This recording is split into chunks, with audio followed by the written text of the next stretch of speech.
किन्नर चुड़ैल। गोरखपुर नाम का एक गांव हुआ करता था। उस गांव में ज्यादा लोग नहीं रहते थे। उस गांव में एक गर्भवती विधवा औरत रहती थी। उस औरत का नाम कमला था। कमला अपने घर में अकेली रहती थी। उसके पति की सारी जायदाद उसके नाम हो गई थी, पर सभी गांव वाले उस औरत को मनहूस औरत समझा करते थे और सभी उससे नफरत किया करते थे। एक बार कमला राशन की दुकान पर खाने का सामान खरीदने जाती है। भैया जी, जरा 1 किलो दाल चावल देना। अरे हाय हाय हाय हाय हाय हाय! अरे मनहूस औरत, मेरी दुकान में अपशुगन करवाने आ गई क्या? हैं? चल जा यहाँ से। मैं कुछ नहीं देने वाला हूँ तुझे। भाग भाग यहाँ से, चल जा निकल। भैया जी, ऐसा मत कहिए। मैं गर्भवती हूँ, मुझे खाने की बहुत जरूरत है। मुझे खाना दे दीजिए। दुकानदार कमला को वहां से धक्के मारकर भगा देता है। तभी कमला रोते रोते उस गांव के किन्नरों के इलाके में आ जाती है। गांव वाले किन्नरों को उसी इलाके में रखा करते थे, क्योंकि वो लोग किन्नरों को पसंद नहीं करते थे और उनके इलाके में रहने से मना करते थे। तो किन्नरों ने उसी गांव में अपना एक इलाका बना लिया था। जब किन्नर लोग देखते हैं कि एक गर्भवती महिला रोते रोते उनके इलाके में आ गई है, तो सारे किन्नर कमला के पास जाकर उसका हाल पूछने लगते हैं। क्या हुआ बहन, तुम्हारी गर्भवती अवस्था में इतनी बुरी हालत कैसे? तुम रो क्यों रही हो?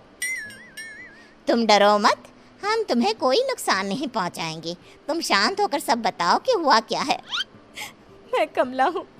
मैं गांव के दूसरे इलाके से आई हूँ। 2 महीने पहले ही मेरे पति की मौत हुई है। मुझे गांव के लोग मनहूस मानते हैं, क्योंकि मैं विधवा हूँ और गर्भवती भी।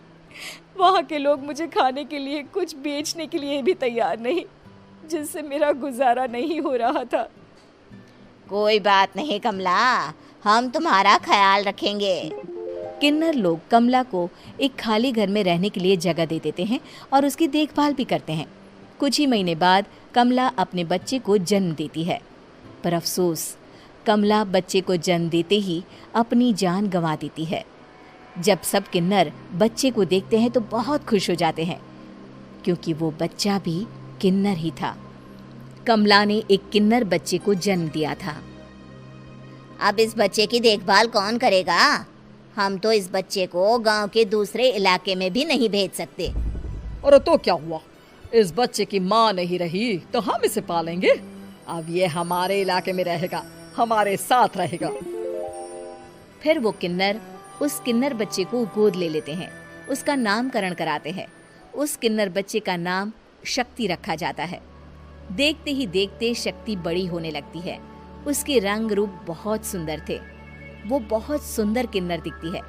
एक दिन शक्ति एक किन्नर से पूछती है, माँ जी सुनिए ना, ये गांव के दूसरे इलाके में भी तो लोग रहते हैं, तो हम वहाँ क्यों नहीं जाते?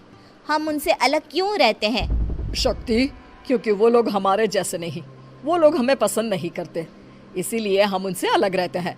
क्यों? वो हमें क्यों पसंद नहीं करते? मुझे एक बार उस इलाके में जाना है। मैं एक बार वहाँ जाकर घूम कर आऊँ।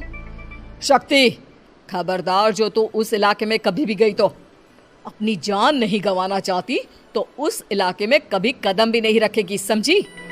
इतना कहकर वो किन्नर वहाँ से चली जाती है। शक्ति उस किन्नर की बात सुनकर बहुत रोती है।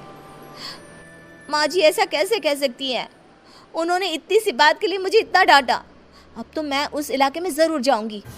फिर एक दिन शक्ति गांव के दूसरे इलाके में चुपके से जाती है।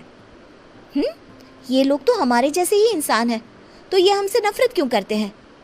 जब शक्ति उस इलाके में पहुंचती है तो गांव के सारे आदमी उसके रूप से मोहित हो जाते हैं। वो लोग ये अंदाज़ा नहीं लगा पाते कि वो किन्नर है। शक्ति की सुंदरता देखकर सारे गांव वाले उसकी तारीफ करने लगते हैं। तभी गांव का चक्कर लगाने गांव के जमींदार का बेटा हर्ष वहां पहुंचता है।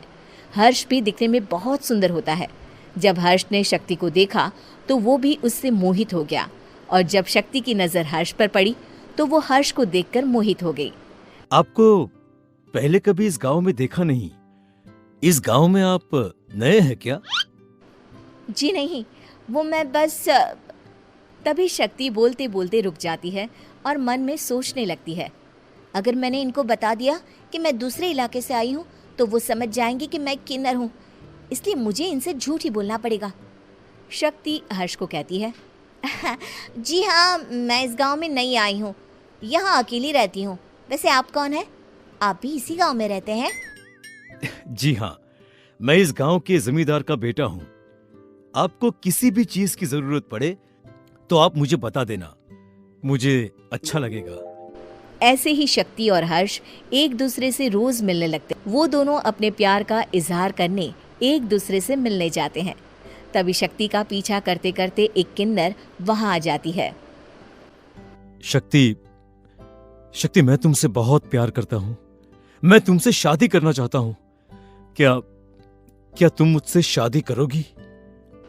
हाँ हर्ष, मैं तुमसे शादी करूँगी, पर मैं तुमको अपने बारे में एक सच्चाई बताना चाहती हूँ जो मैंने तुमसे छुपा कर रखी है।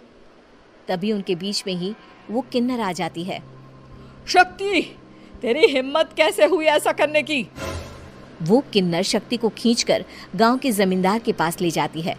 हर्ष भी वहां शक्ति को बचाने के लिए पहुंच जाता है। जमींदार शक्ति और हर्ष के प्यार के बारे में सुनकर गुस्से में आ जाता है और शक्ति को गांव के बाहर निकालने की सजा देता है। शक्ति ये बात सहन नहीं कर पाती और कुएं में कूदकर अपनी जान दे देती है। जमींदार हर्ष की शादी गांव की एक लड़की से करवा देता है, पर हर्ष इस शादी से खुश नहीं होता। शक्ति अपना बदला लेने के लिए मरने के बाद किन्नर चुड़ैल बन जाती है। अब मैं इन गाँव वालों को नहीं छोड़ूंगी, अब इनसे मैं अपने प्यार का बदला लूंगी। किन्नर चुड़ैल गांव वालों को परेशान करना शुरू कर देती है। एक बार वो रात को गांव के खेतों में पहुंच जाती है और वहां आग लगा देती है। सारी फसल जल के राख हो जाती है। जब एक आदमी रात को उठकर देखता है कि खेत में आग लग गई है तो वो वहां पहुंच जाता है। वो देखता है कि खेतों के बीचों बीच एक किन्नर चुड़ैल खड़ी है और वहां खड़े होकर ताली बजा रही है। गांव वाला किन्नर चुड़ैल को देखकर बेहोश हो जाता है। जब सुबह उस आदमी को होश आता है तो वो सीधा जमींदार के पास जाता है।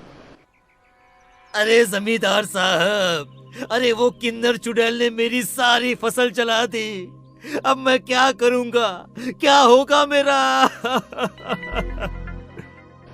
जमींदार चुड़ैल किन्नर का नाम सुनते ही सब कुछ समझ जाता है। अब वो बहुत डर जाता है। उसी रात को जब जमींदार डर के मारे अपने कमरे में सो नहीं पाता, तभी वहां अचानक से किन्नर चुड़ैल आ जाती है। किन्नर चुड़ैल जोर जोर से जमींदार के आगे खड़ी होकर हंसने लगती है और ताली बजाने लगती है। जमींदार उस डरावनी किन्नर चुड़ैल को देखकर बहुत डर जाता है। तूने मेरे साथ बहुत बुरा किया, अब मैं तुझे जान से मार दूंगी। नहीं नहीं नहीं नहीं, नहीं। मुझे माफ कर दो, मुझे मत मारो। मैं कभी ऐसा दोबारा नहीं करूंगा। अब तुम जो बोलोगी वही मैं करूंगा।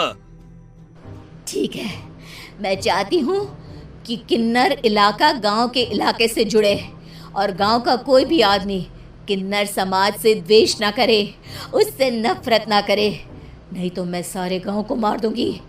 और तुम गांव में एक नया कानून बनाओ कि अगर किसी ने भी किन्नर समाज को हानि पहुंचाने की कोशिश भी करी या इनसे भेदभाव करने की भी कोशिश करी तो उनको कड़ी से कड़ी सजा मिलेगी। हाँ हाँ हाँ हाँ, मैं ऐसा ही करूंगा। तुम जो बोलोगी वो मैं करूंगा, पर मुझे जाने दो प्लीज। तब वो किन्नर चुड़ैल वहां से चली जाती है। गांव का जमींदार किन्नर चुड़ैल का कहा मानते हुए दोनों इलाकों को एक कर देता है और नया कानून भी लागू कर देता है। तब से वहां किन्नर समाज और बाकी गांव वाले शांतिपूर्वक रहने लगते हैं।